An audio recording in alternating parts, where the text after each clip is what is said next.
Este es un espacio para quienes alguna vez se han sentido rotos, perdidos o en silencio. Soy la doctora Natalia Ruiz, psicóloga clínica, y esto es Repetir o Reparar. Aquí no venimos a juzgar las historias sino a escucharlas. Con honestidad, en una conversación, acompañándonos sin prisa. Bienvenidos. Hoy no te hablo como psicóloga, sino como alguien que también ha repetido historias. Este episodio no es para que entiendas nada, es para que te escuche la parte de ti que lleva años pidiendo ser vista. Hoy tendremos una conversación sobre la incertidumbre y cómo aparece el control para que la incertidumbre desde nuestra perspectiva sea mucho más llevadera. Todos conocemos muy bien esta emoción de la incertidumbre porque es incómoda, asusta, mueve, molesta. Es como esa piedrita que se mete en el zapato. Empezamos un nuevo año y con los comienzos siempre va a aparecer la incertidumbre, ya sea una nueva relación, un nuevo trabajo, un nuevo proyecto, una nueva etapa. Cualquier inicio nos confronta con lo desconocido y eso por supuesto que puede asustarnos. La incertidumbre pertenece a la familia del miedo, pero no es algo que se elimina, es algo que se aprende a tolerar y esa pequeña diferencia lo cambia todo. Nos hace pensar demasiado, imaginar escenarios que casi nunca suceden. ¿Y si sale mal? ¿Y si pierdo algo? ¿Y si no soy capaz? Esa sensación es inevitable, porque la vida está hecha de incertidumbre. Y claro que el solo hecho de escucharlo puede generarte mucha ansiedad. La mente no tolera el no saber. Así que cada vez que siente incertidumbre, intenta compensarlo con control. Controlar es una manera, vamos a decir, que de calmar el miedo. Creamos rutinas, listas, planes porque nos hacen sentir que tenemos el futuro asegurado, pero cuando la vida no sigue el guión que escribimos, llegan los invitados estrella, la ansiedad, el enojo y la frustración. Controlar no es malo, pero cuando se convierte en la única estrategia para sentirnos a salvo, es cuando va a surgir el conflicto. Carla tiene 39 años, es una mujer sumamente organizada. Es puntual, brillante, incluso me decía que sus amigos la describían como la más estructurada del grupo. Y cuando llegó a consulta me dijo, no sé qué me pasa, todo está bien, pero no puedo dormir. Y al contarme su día describió una agenda impecable. A qué hora se levantaba, lo que desayunaba, la lista de cosas que debía de hacer antes de las 8 de la mañana. Era tan detallada que le dije, oye Carla, tu día parece un guión. Y ella, muy seria, me respondió, es que si no lo tengo todo bajo control, me siento perdida. Con el tiempo descubrimos que su necesidad de control no era solo personalidad, era una manera de protegerse del miedo a perder lo que ama. Nos adentramos en su historia personal y vimos que de niña vivió en un hogar inestable. Su papá estaba muy poco con ella y su mamá no era muy estable emocionalmente. Entonces, de cierta manera, aprendió a sostener el orden que los adultos no podían tener y que ella necesitaba, por supuesto, para sentirse segura. Cada vez que su mamá lloraba, pues ella corría a limpiar, a cocinar, a organizar, y ahí nació su falso poder. Si tengo el control, todo estará bien. Pero la vida, tarde o temprano, nos confronta con lo que intentamos evitar. Un día, Carla llegó a consulta con una frase que nunca olvidaré. Todo iba bien y de pronto me dijo, se me cayó el piso. Su hijo de 6 años había sido diagnosticado con un trastorno del lenguaje. No era grave, pero suficiente para que sintiera que el mundo se desbordaba. ¿Por qué si yo hago todo bien, me pasa esto? En esa pregunta se escondía la raíz del problema. Creer que si hacemos todo bien, podemos evitar el dolor. Carla empezó a notar algo importante. Su obsesión por controlar no era fuerza o un rasgo especial en su personalidad, más bien se trataba del miedo. Miedo a que algo saliera mal, a no ser suficiente, a sentir tristeza. Ese miedo la mantenía en alerta permanente. Y es que es importante entender que la incertidumbre siempre nos va a mostrar que no tenemos ese poder.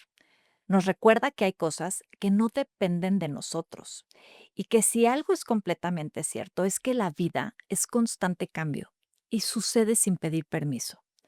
Así que en lugar de enseñarle a controlar su ansiedad, trabajamos en que pudiera tolerarla, aunque parezca contraintuitivo, porque cuando la ansiedad llega, lejos de quererla controlar, lo que necesitamos hacer es darle la bienvenida. Incluso si puedes, intenta ponerle cara a tu ansiedad. Siéntate con ella y sé curioso. La ansiedad siempre tiene un disparador, es decir, hay un factor precipitante que hace que aparezca y muchas veces son pensamientos, porque la ansiedad racional se manifiesta a través de la rumiación o a través de la preocupación, pero la mayoría de nuestros pensamientos son inconscientes, es decir, no los podemos ver. Y no los podemos ver porque justamente, pues, explotaría nuestra mente si tuviéramos, es decir, todo a la mano. Imagina que tu mente es como una computadora y si abres todos los archivos al mismo tiempo de tu computadora, pues se volvería loca. ¿Qué haces? Pues abres simplemente los que necesitas en ese momento. Pero eso no quiere decir que los otros pensamientos, es decir, los otros archivos, no existan. Entonces, cuando llega la ansiedad, es el anuncio de que hay un archivo que está buscando ser abierto. Y es ahí en donde necesitamos ser curiosos y dejar salir lo que tenga que salir. Muchas veces optamos por mejor voy a pensar en otra cosa, porque si me pongo a pensar en eso, me voy a poner muy ansioso. Y es exactamente al revés. Necesitas entregarte a ese pensamiento hasta sus últimas consecuencias para que el archivo descanse y deje de estar dando tanta lata. Pero también podemos practicar otras alternativas para ir ensayando llevarnos mejor con el control, porque no se trata de ser anticontrol. El control tiene luces y sombras. Y también, por supuesto, que hay una parte de tu control que te ha traído hasta este lugar, pero hay otra que no necesariamente te está haciendo vivir de manera cómoda. Con Carla hicimos los siguientes experimentos. Le pedí que cada día eligiera una pequeña cosa que no pudiera planear. No sé si salir a caminar sin decidir la ruta, comer sin revisar el menú, no mirar el clima antes de salir. Es decir, no planear el día con antelación. Y al principio se reía y me decía, es que eso me va a dar todavía mucho más ansiedad. Y yo le respondí, exacto, de eso se trata. Aprender a sentir esa incomodidad y darte cuenta que no pasa nada. La tolerancia a la incertidumbre es permitirte no saber y sobrevivir a ello. Controlar es una defensa, porque es una defensa contra el miedo a perder amor, seguridad o identidad, porque nos sentimos fuertes cuando creemos que todo depende de nosotros. Pero esa fortaleza es muy frágil porque la mente busca certezas y el alma busca movimiento. La vida en su caos y en sus mágicas sorpresas es la única maestra capaz de enseñarnos a vivir sin mapa. Pasaron meses y un día Carla llegó diferente, relajada, sin lista, sin carpeta, sin agenda, y me dijo, ayer no hice nada de lo que tenía planeado. Mi hijo tuvo una crisis y todo se fue a la borda, pero por primera vez no me desesperé, me quedé con él, improvisé, y aunque fue un día difícil, me dijo, me sentí viva. Eso es aprender a tolerar la incertidumbre. Seguir adelante sin garantías, sin certezas, pero con confianza en tu capacidad de adaptarte. Lo más hermoso fue lo que me dijo al final. Me di cuenta de que la vida no necesita mi control, solo necesita mi presencia. Y curiosamente su hijo necesitaba exactamente lo mismo. En psicología decimos que controlar es una estrategia del ego, pero tolerar es una fortaleza del yo. Controlar nace del miedo. Tolerar nace de la confianza. Controlar es decir, necesito que todo salga como espero. Pero tolerar es decir, no sé cómo va a salir, pero confío en que podré sostener lo que venga. El control genera rigidez y la tolerancia genera flexibilidad. Y solo lo flexible puede resistir los cambios. Y aquí voy a hacer una pausa pequeñita. Si te es posible, cierra los ojos o baja la mirada. Respira hondo, suelta los hombros, suelta la mandíbula y piensa en este último año de tu vida. ¿Hay mucha incertidumbre en tu vida actualmente? ¿Cuál fue la emoción que más se repitió? Respírala.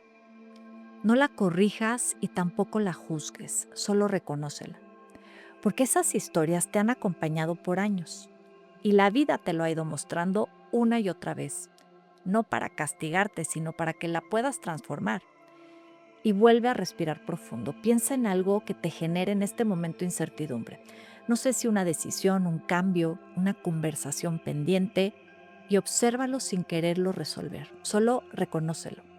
Pregúntate, ¿qué puedo controlar y qué de esto no puedo controlar? Tal vez no puedes controlar la respuesta de alguien, pero sí puedes controlar tu forma de escuchar. Tal vez no puedes controlar el resultado, pero sí tu intención de hacer las cosas. Y repita en silencio. Puedo tolerar no saber.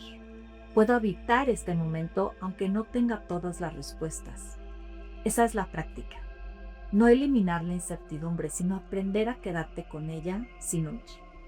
La incertidumbre no es una enemiga, es una maestra, porque nos enseña a vivir sin certezas, a confiar sin controlar, a amar sin garantías. Y cada vez que toleras lo que no sabes, creces un poco más. La vida, esa vida que no se deja planear, siempre encuentra una forma de sorprenderte si te permites estar presente. Tolerar la incertidumbre es una forma de amor. Amor a la vida tal cual es, sin garantías, sin mapas, sin certezas, pero sí con plena confianza. La vida no necesita control, solo necesita presencia. Pepe, de 42 años, llegó al consultorio agotado, al borde casi del burnout. Pero eso sí, parecía que casi venía a darme una conferencia, porque traía libretas llenas de listas, de tareas, de metas, incluso de pendientes y hasta imprevistos que podían salir en el camino. Era ingeniero, metódico, brillante, pero traía muchísimos dolores de cabeza. Decía, siento que si dejo algo sin planear, todo puede desmoronarse. Y platicando mucho durante las sesiones descubrimos que detrás de su necesidad de control había un miedo mucho más profundo, el miedo a no estar preparado para lo inesperado. En su infancia había vivido situaciones caóticas, un padre impredecible, mudanzas repentinas, y había aprendido que anticiparse era su forma de sobrevivir. Lo curioso es que en su vida adulta ese mecanismo de protección se había vuelto su presión. Vivía en un estado constante de alerta, intentando dominar cada variable. Incluso él mismo se autodenominaba como el ingeniero del control. Imagínate la carga que solito se ponía a sí mismo. Y entonces le propuse un experimento. Una vez por semana, hacer algo sin planear, algo pequeño, en el trabajo o en su rutina, inclusive solamente tal vez apagar el teléfono por una hora. Al principio se resistió, me dijo, ¿cómo? Pero poco a poco comenzó a disfrutar del placer de no saber. Descubrió que la incertidumbre no siempre es una amenaza, sino también una puerta. Un día me dijo sonriendo, por primera vez no sé qué haré el fin de semana, y eso me gusta. Pepe no perdió el control, recuperó la confianza. Aprendió que la seguridad real no está en prever todo, sino en saberse capaz de adaptarse. Y te voy a contar otro caso. Lucas era un adolescente brillante y sensible, y llegó a terapia porque estaba atascado. No podía elegir carrera, ni relajarse, ni disfrutar nada. Decía, tengo miedo de equivocarme. Si elijo mal y arruino mi vida. Y vivía con el peso de tener que tener todo claro a los 16 años. Y cada decisión era una amenaza. Y en el fondo su problema no era esta indecisión. Era pánico a la incertidumbre, a no controlar el futuro. Y si sumamos la presión escolar de la materia de orientación vocacional y al escuchar a sus amigos diciendo qué carrera deseaban estudiar y por supuesto la constante pregunta de familiares o amigos con respecto a esto, él sentía que era como una olla a punto de explotar.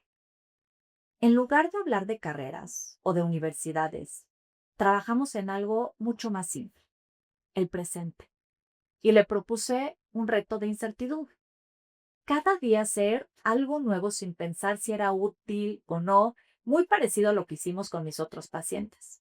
Podía hacer cualquier cosa, tomar otro camino a la escuela, probar una comida distinta, escribir una historia sin saber cómo terminaría, y un mes después Lucas entró al consultorio y me dijo, creo que quiero estudiar psicología, pero no estoy 100% seguro.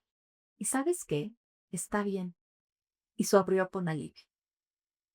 No saber, no saber lo que queremos o lo que necesitamos es un gran comienzo, porque si supieras, seguramente no estarías aquí escuchando.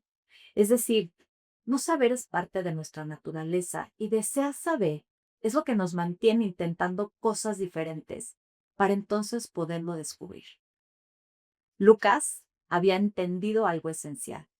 No se trata de tener certezas, sino de tener curiosidad. Hoy sigue explorando, sigue dudando, pero sin miedo. Aprendió que la incertidumbre no se elimina, se baila con ella. El control es una ilusión que nos da calma, pero también nos quita libertad. Y cuando aprendemos a soltar, no perdemos el rumbo, encontramos el movimiento. Porque la vida, así como el mar, nunca deja de cambiar, pero siempre nos enseña a flotar. Y flotar es delicioso. Antes de cerrar este episodio, quiero dejarte 3 claves para cuando la incertidumbre aparezca. No para controlarla, sino para aprender a convivir con ella. Primera, deja de buscar certezas y empieza a sostener preguntas.